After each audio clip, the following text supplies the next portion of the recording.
Here we are, episode 15 of the Language of Ahava podcast. The title is When a Child Asks, Is God Evil? I am so happy that we have this format to start asking these big questions. We may not have the answers, but it's a wonderful place to explore all the nuances and the possibilities, but also find within ourselves, hopefully, the ability to respond to really hard questions, whether they be from our children or from ourselves. So I have Allison Sherman, who is the mom who heard this question from a mom friend who was repeating it to her.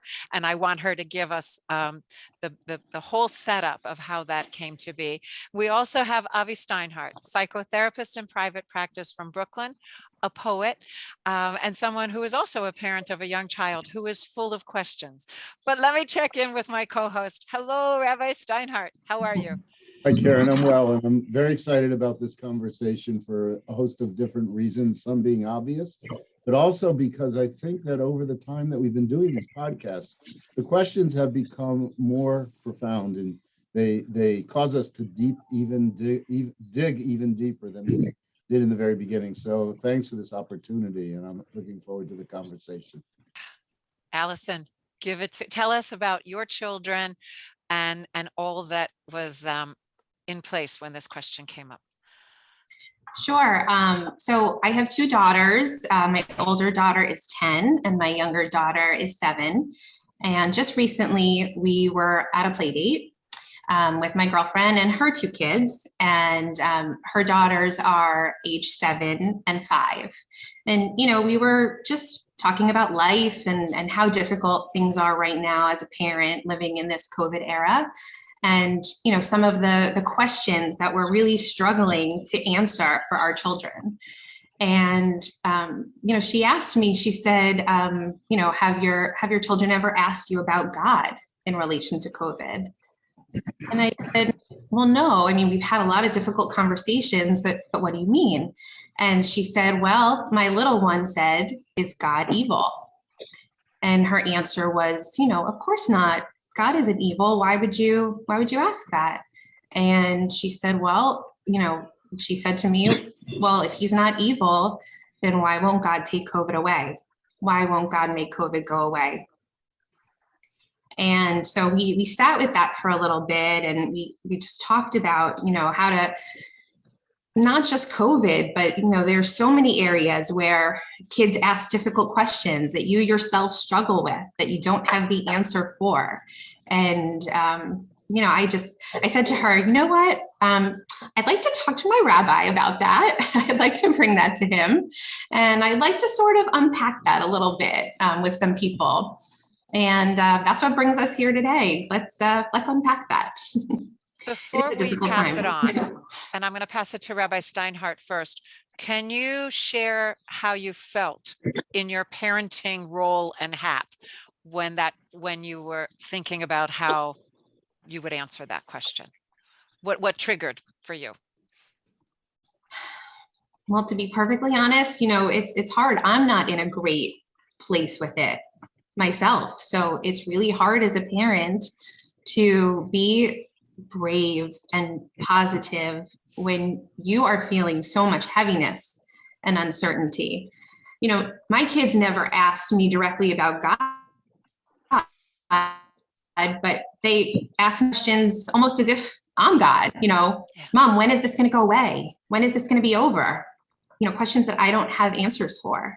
So I think that's what triggered it. It was this, what do you do with these questions when they're looking to you for answers and insight, and you yourself are feeling something that's a little dark right now? Yes. Rabbi? Karen, you can respond to what I'm saying right now, and Avi can respond to it also. But I would think that it's very important as parents that we come to terms with both our own limitation, and the fact is that there's so much that we don't know. And also, as you did, Allison, you expressed the fact that you're feeling like you're in a pretty dark place. And I think being able to understand that for yourself is really good as you move forward with your kids. You don't want to create a dark place for your kids where they're not going, on one hand. On the other hand, you do want to give them the capacity to speak to that. They're feeling that also.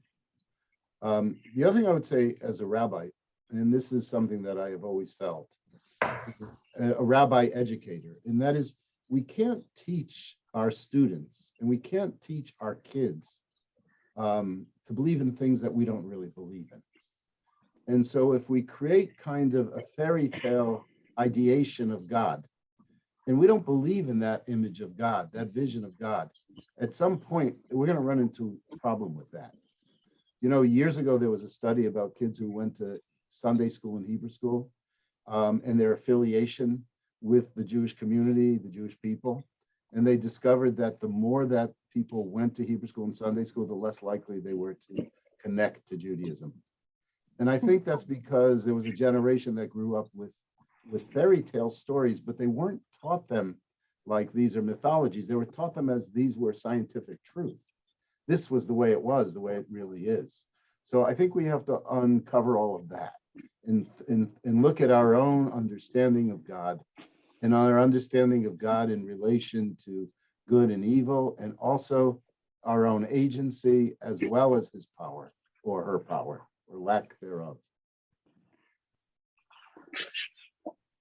Avi, how would you like to jump in at this moment? It's a Well, lot. there's so much going through my head as I'm hearing all this. First and foremost is that I don't think that Allison, that your darkness right now is a personal predicament. I mean, hope is not on high supply right now in the general population. I mean, we had a concept of a light at the end of the tunnel. At least the science following community had a shared concept. This is the light. This is what it is. This is the tunnel. And we went past there, and that's not true anymore. And there's not a new vision that's collectively being laid out. And so the kids picking, when a kid asks, is God evil? I think that kid could be picking up on something really much larger and broader than their own parents' personal struggle with this thing. And I'll tell you where, because, and I come from two angles. I come from the developmental education teacher hat, and then I come from the children as philosophers hat, which is also part of my history. And so when I hear evil, with my teacher hat, I jump into all of that pre-K kindergarten, good guys, bad guys. And children love sorting the world into that. And then as the person who tries to create a safe space for children to ask questions, to explore, to feel like there's a ground under them, even when I can compartmentalize. So I can say, here's mine. I'm going to hold this over here. And any parent of a 2-year-old, I'm always going to say, rally what you need to rally to have the best response to your child, but make sure you're taking care of yourself separately, because your child is going to wear you down, tear you apart. And if you try to mix both together, you can't take care of your needs and your child's needs and questions at the same time. But so that idea of evil to me, so what I'll do is I'll go back and say, well, how do I answer that question from what they might be thinking? So I need to have as much transparency with the child to say, what would that mean? Because can all good guys fix things like that? What's a hero? And whether it's evil, heroes, or goodness, because I want to sort of steer a child to, yes, what is authentically my true belief, which is, if you believe in God, you're going to have to find some verbiage to make him good. It's almost like so if I'm willing to make that first assumption, then I have to create some story. As Rabbi said, I think it has to start as an authentic story. Otherwise, I'm just gaming them, manipulating them, and they know that right away, and they will find their way in to tear me apart immediately. So I think our first response is always listen and watch. Listen and feel for where that question is percolating from. Do they need, in the Mr. Rogers way, to look for a hero, to see, wow, is the world really as bad as I'm thinking it is right now? Is there no hope? Can I find hope? Can I find light? Or some days you just go, I don't find anything. I am worn down. I am tired. Let's all go jump in the bed with a blanket and some popcorn. Or are they asking me? So are they asking me for action, solutions, not fixing? I never want to be the fixer. Or are they asking for comfort and safety and a hug? When in doubt, to your big question, am I big enough to be the parent my child needs me to be the protector, to be wise? The answer to that, as the non-parent here, without a doubt, 100%. I know you are all enough for your children, but you can only start in pieces. So I'll throw it back to you, Allison. Where would you like to go next in this exploration? Well, I think, something that Rabbi said, we have to be mindful of how we talk about God with our children. But if you think about what they do learn in Hebrew school, it's that God loves you. God is everywhere. God protects us. So I think it is those themes that could seem really confusing. And then to Avi's point, when we were talking about, the light, and then it just, every time we think there's a light at the end of the tunnel, it goes dark again. Our kids heard that too, like they're feeling that disappointment as well. So I think that's where these questions are coming from. It's coming from a spot of confusion and frustration, but they don't know who to blame. My mom and dad don't know the answer, so it must be God that knows the answer. Why is this happening? And so if we keep putting it to a higher power, eventually you're going to run out of the highest power. So maybe we need to frame it differently for them. So can I interject here? I think it's about framing it a little bit differently for ourselves. And what I'm going to say right now has to do with our own vision of this. And it's not about what we're doing with the kids. That obviously is very, very important, very critical. So, Alison, in the beginning of the Shachrit service, the morning service, we say this bracha, this blessing, Baruch atah Adonai Eloheinu melech haolam, praise to you, God, King of all the universe, Yotzer or v'rei choshech, oseh shalom u'v'rei hakol. You created light and you created darkness. You created peace and you created everything. So there's been found in a very ancient place, the earliest Siddur known to the Jewish people or to humanity, and the language is different. It ends Yotzer or v'rei choshech. He creates light and darkness. Oseh shalom. He makes peace. Uvarei tara, and he creates evil. And so it's a whole different kind of image. That is everything that's part of creation. Everything is part of this universe. That is peace and that which is evil. It's all part of it. Now, that means there's got to be some human agency in all this, and that is, so what do we do with that? On Passover, we have 4 sons. One of the sons is defined as a Rasha. He's defined as being evil. We know in this world there are people, if they themselves aren't, essentially evil, they do evil things. We know that there's bad stuff that happens in the world. We know that there's evil in this world. The last text is from Archibald MacLeish, the playwright and poet. He wrote a very famous play called J.B. J.B. was based on the biblical book of Job. And in that, there's this great line. It goes like this. If God is God, he is not good. If God is good, he is not God. He is not God. Take the evil, take the odd. So what McLeish is saying here, the character of JB is saying, is I see so much bad stuff in this world. So if God is responsible for all of it, then how could he be good? And if there's only goodness, then can that be God? And then when he says, take the even take the odd, he realized there's a randomness to nature like there is to a virus. And so that we have to, now this is not for kids to understand, but we understand that there's this world that presents a certain level of randomness and this world that does have evil in it. So then do we understand what our agency is in that world? What can we do in that world? And as parents, I think first and foremost, we have to give our kids comfort.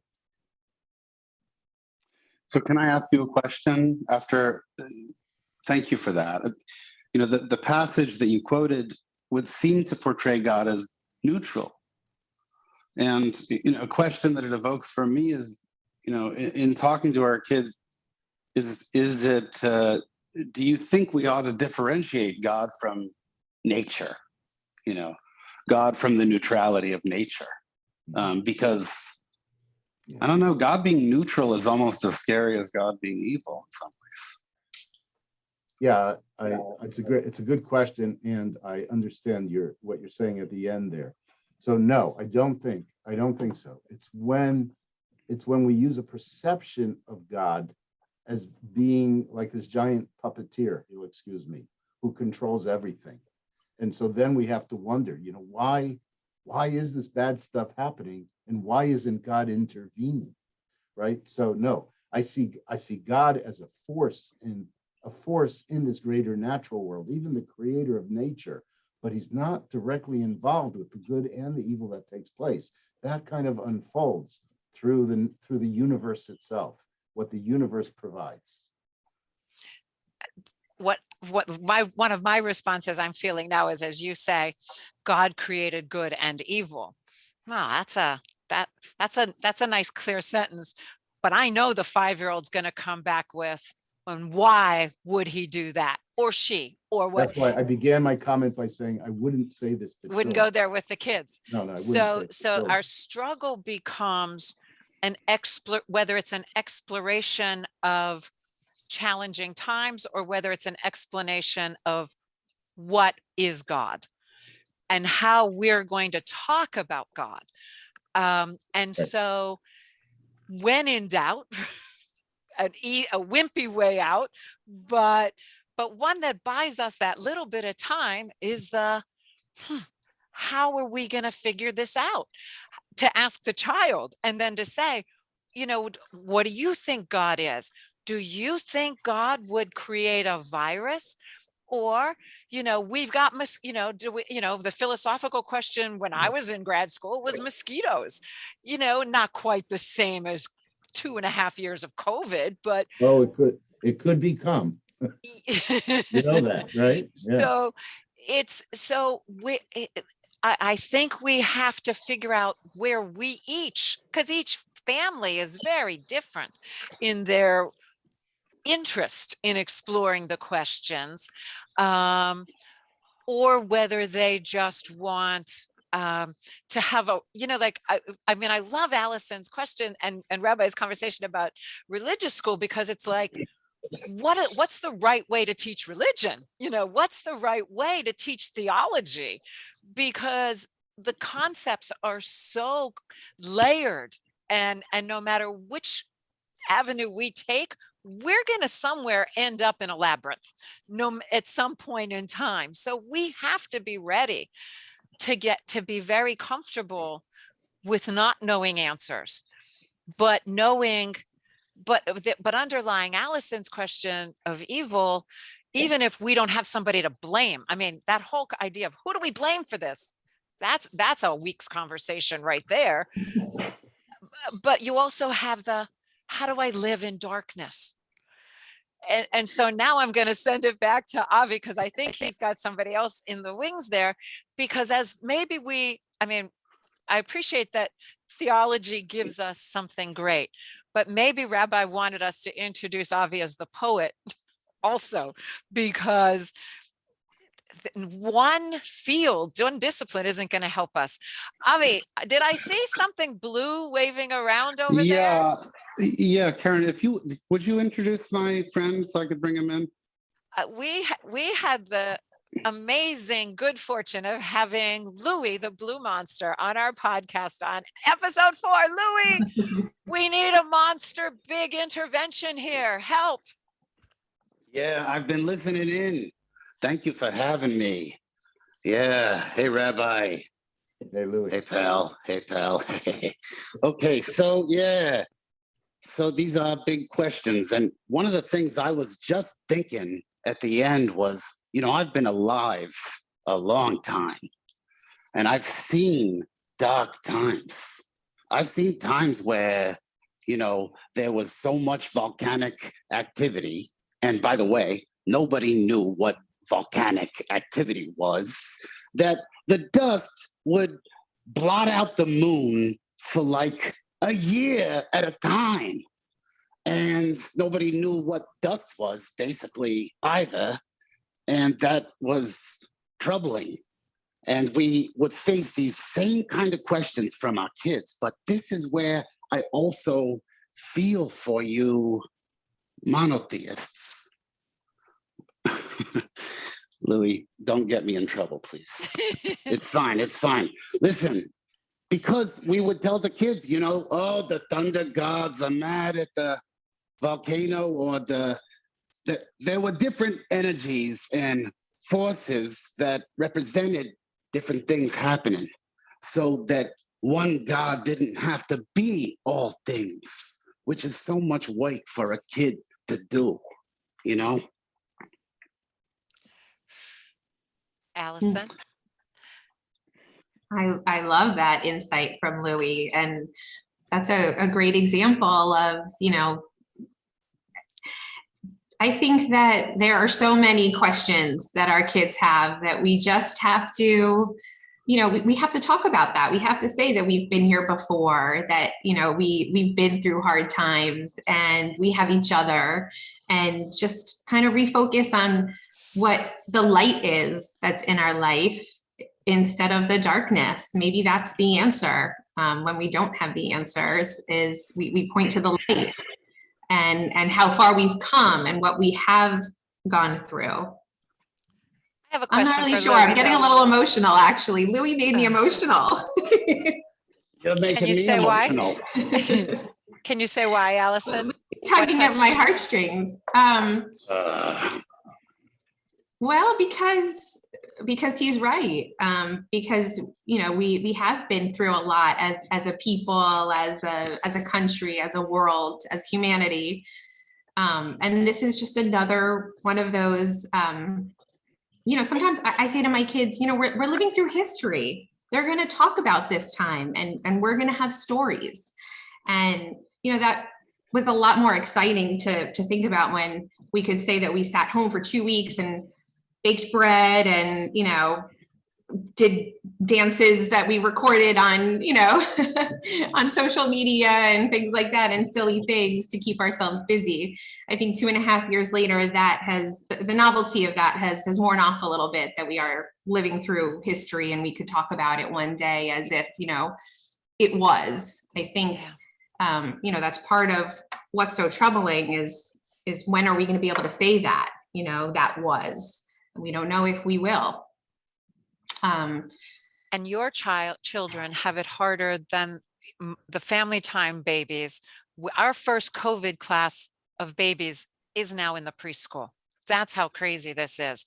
And I'm asking those parents to start keeping journals of this, because we've never lived this before. And we're going to be trying to explain it 5 and 10 years from now, looking back. So take really good notes of this cultural epoch. But your children had an experience before COVID, so they're making a different kind of transition. Sure. But Louie, I mean, what I want to say, and I need a monster perspective on, is humans are very impatient. I'm not okay. Like going, yeah, well, in the past we came through it. We want it over, and we want to shake the world until it is over. or That's that right. that God that let us down. That's right. That's right. And the longer view tells you that there are so many times where the world seems just on the precipice of destruction or going down or possibly being saved. Maybe we always stand there in some ways, you know? We are at an opening to something, and I guess we just hold the hope I'll that tell you. Oh, sorry to interrupt. please. I want to tell you, so monsters tell, I heard you talking about fairy tales before, Rabbi, which I appreciate. You know, fairy tales have times in them of great darkness and great danger. And sometimes we can say to kids, maybe that's where we are in the story right now. We're not to the end yet. We're at that part. And that part can last a good while, you know? I was thinking about the old German, what's his name? Rumpelstiltskin. That's right, Rumpelstiltskin. You know, everyone knows this story, right? You all know it? Give a Remind us. rundown. Yeah, you give it. You tell. There's a miller's daughter. A miller's daughter is subject to a king's demand that she spin straw into gold because of her father's boasts, right? And she has no idea how to do that. And something comes along that offers, some creature shows up that offers that he could do it, right? And he does it. And all he asks after a few times of doing it for her is her baby. And when she has a baby and it's a good amount of story. It's a good story. He's not doing it justice. Yeah, I'm just trying to get through the thing. So when she has a baby and he reappears, he gives her 3 days to guess his name. And she sends out messengers in all directions. And the first day, the second day, nothing. It's not till the third day that a messenger hears him speak his own name outside, dancing, singing outside of his own hut. And he comes back and, you know, he tells the woman the name and she guesses it and the world swallows him up. That's the story, right? That's more or less the story. And what about it? Well, 3 is a big theme in fairy tales also. And we are going into the 3rd year of this pandemic. Can you believe that? No. No. And sometimes the 3 thing means that's how long it takes to hear the true name of what's going on. It takes some great length of time to actually hear the thing speak its own name to us. It's like that with feelings too, which we talk about a lot, right? We want to name it too quickly. We won't. We'll get it wrong. We'll associate it somewhere. But that deeper feeling is more mysterious. We got to listen sometimes for 3 years before we can name it. So Rumpelstiltskin is what I'm hoping for going into year 3 of this bad boy. And maybe we name COVID Rumpelstiltskin. Rabbi. I just was thinking about something that's a response to Alison and what Avi had said also about, you know, the light is not at the end of the tunnel. What do we do when we feel that? It's just a hint that I was given through the Parsha last week, and that is the plagues are described in the Torah, and there's the second to last plague is the plague of darkness. That's the analogy that we're using here. And what it says in the Torah about the plague of darkness is that the Egyptians were overwhelmed by darkness. It was so thick they could feel it and they couldn't see anything. But the Hebrews didn't have darkness. And the reason the Hebrews didn't have darkness, according to the commentaries, is that they saw each other. They saw each other and they saw that everyone was in this darkness. And so they came together to like support each other and to give each other love. And that may be it, you know, that we don't have the answer. We're covered with darkness here, but we have to be together with each other. We have to, you know, we have to be with our families. We have to be with our community. We have to be with the people we love.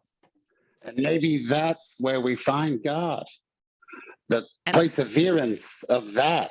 of music and love and reaching for the light despite everything discouraging us in the meantime. That's where we find God, right, monotheists? and that becomes, I mean, Hey. that's a construct for a child that needs concrete imagery, that it looks like God created evil. We are told God creates light and evil, and that what if that means he wants us to work together? What if he is asking each of us as a family, as a grown-up or as a child, to do something better in this darkness? Rabbi, I'm going to give you a word, and you will find Louie, our blue monster, on Monster Insight on Instagram and Facebook. Avi Steinhardt is at avisteinhardt.com. And Rabbi Steinhardt's always here with us at B'nai Torah. Those references are coming at the end of the podcast. But Rabbi, wrap us up in however you want to frame this with God. And then I'm thinking, as that the monotheist, do we want to put a prayer piece in there? I don't want to wrap us up. I don't. Okay. I think this is an open conversation. I would like it to continue. For anyone who's watching this podcast, if you would like to join in a conversation, we can create a Zoom session with these players. I just want to tell you, Allison, I'm really appreciative of you opening your heart and bringing yourself to it this way. It really touches me very deeply. And Avi, as always, I thank you for your, the great insight and the counterbalances that you can provide and the balance that you can give to people. And Karen, thanks for opening all of this up. I'm so grateful we can do this together. Shabbat Shalom, everyone. Thank you. Shabbat Shalom, everybody. Take care. Bye. Shalom.